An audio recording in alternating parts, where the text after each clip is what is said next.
Assalamu alaikum everyone. My name is Tawhidul Hassan and today I am going to discuss about the open IS-LM model, the Mundell-Fleming model.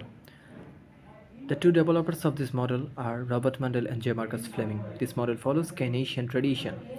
It is called bottom-up approach. In 1966, it focused on fixed exchange rate and now it focuses or follows the floating exchange rate system. Here are some assumptions of this model. The first assumption is aggregate supply curve is flat, which means the total quantity supplied could increase without affecting the aggregate price level.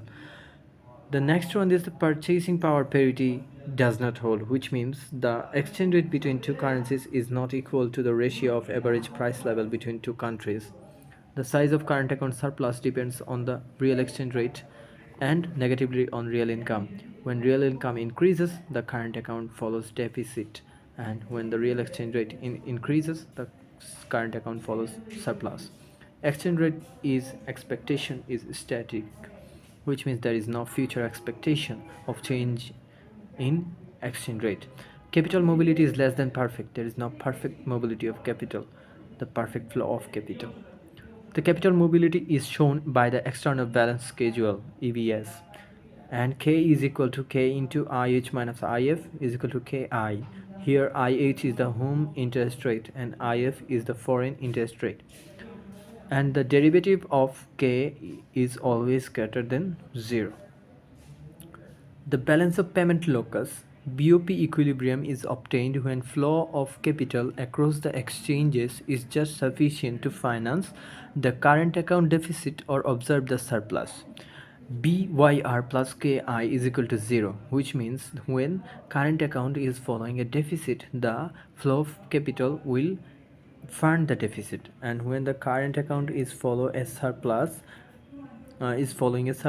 the flow of capital will follow a deficit and it will equal the changes into 0. Altogether, it is BOP is the function of income, real exchange rate and interest rate, which is equal to 0, and income is inversely related to BOP and real exchange rate and interest rate is positively related to BOP.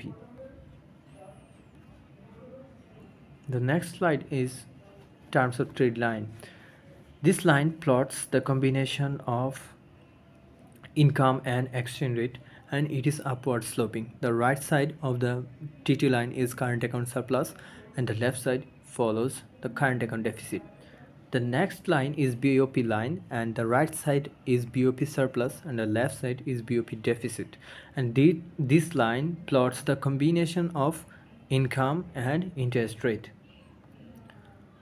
Here is the flow of fund line, and this fund line is plotted the plotted combination of real exchange rate and interest rate.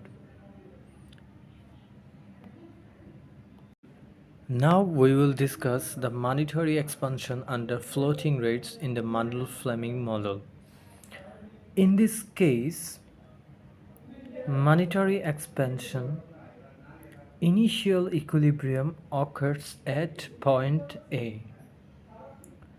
Due to the increase in money supply, LM curve shifts to the right. Increase in money supply causes interest rate to fall. IS curve shifts to the right as a result of interest rate fall. Now equilibrium occurs at point B. The bottom left figure TT line shows the current account surplus. Here point C can't be an equilibrium because as the exchange rate depreciates, the IS curve shifts outward to IS prime. At last the economy settles at point B. That means that the point C will move to point B and economy won't settle at point C, and we'll find our equilibrium at point B. Then we used a 45-degree line to plot the TT line. Here 45-degree line is changing the axis of Y and R. We used it for that. And here we can show the current account surplus at point F. Now, in another case, Mundell-Fleming model, fiscal expansion under floating rates. In the case of fiscal expansion, initial equilibrium occurs at point A. Due to the increase in government expenditure, IS curve shifts to the right. Increase in government expenditure causes interest rate to rise and exchange rate to fall. Finally, equilibrium occurs at point B. The bottom left figure, the terms of trade line shows current account deficit. Here, fiscal expansion shifts the IS curve to the right. As I told before, the new IS curve cuts the original LM curve at point C. Therefore, the home currency appreciates. The process comes to an end when domestic equilibrium is restored at point B. The outcome at point F is a current account deficit. This is my slide. Thank you for listening.